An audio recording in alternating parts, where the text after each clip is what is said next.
Hi everyone. My husband's body would convert the food that he ate to alcohol, specifically carbohydrates. He would become 3 times above the legal limit. My name is Michelle Giannato, Vice President, Patient Advocate for the nonprofit Auto Brewery Syndrome.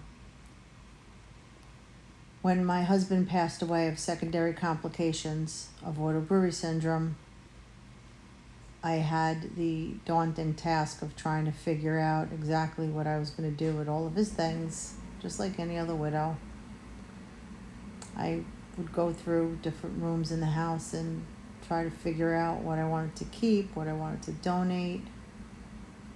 And one of the things I struggled with was the clothes in his closet. What was I going to do with all of his shirts?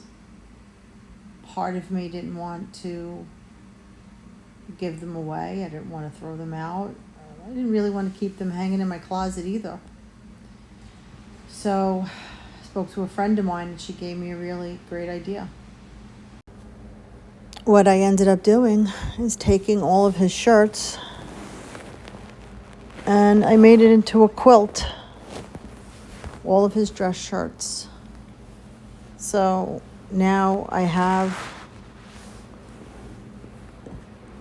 a nice little blanket that I could put on some cold nights. And I have his memory here.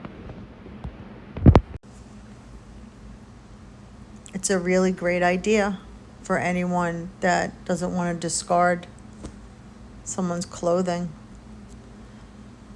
I actually had a few quilts made for family members, and I have one that I made with all of his t-shirts, all his favorite t-shirts, and I have that on my bed. It's a really nice idea. I don't know why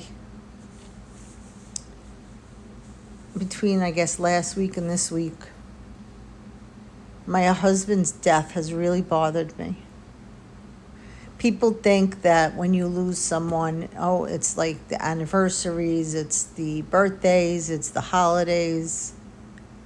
Those are the anniversary dates or milestone dates. That's what bothers you. It's not necessarily true. I did Christmas, New Year's, Thanksgiving without a problem. Why is it a random Tuesday? I don't know. Sometimes there's no rhyme or reason. Maybe it's just your memory. It's very difficult when you lose someone. And everyone's loss is different and unique to them. And I think that when you lose a mother, father, sister, brother, grandparent, spouse, they're all different. Every single one is different. And how you cope with that is also different. When you lose someone, it's final.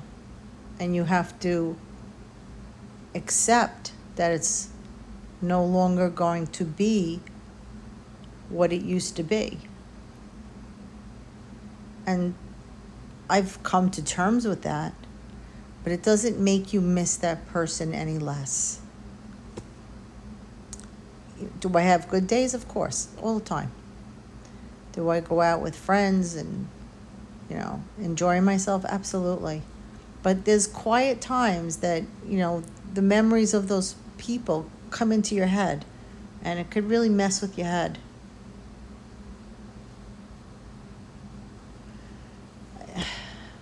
I don't want anyone in our support group that is taking care of someone with Auto Brewery to ever have to feel any of this.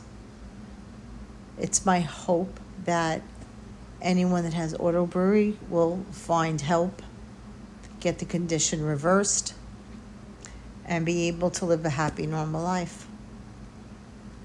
I don't want the people who are sick, suffering, to feel like there's no hope.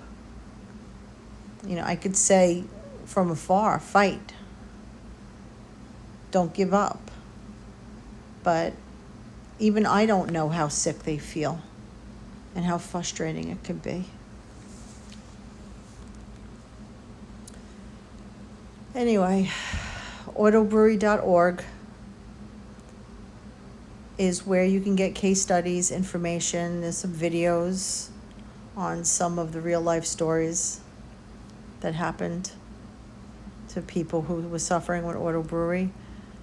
And there's also a little donate button if you'd like to donate, even a small amount.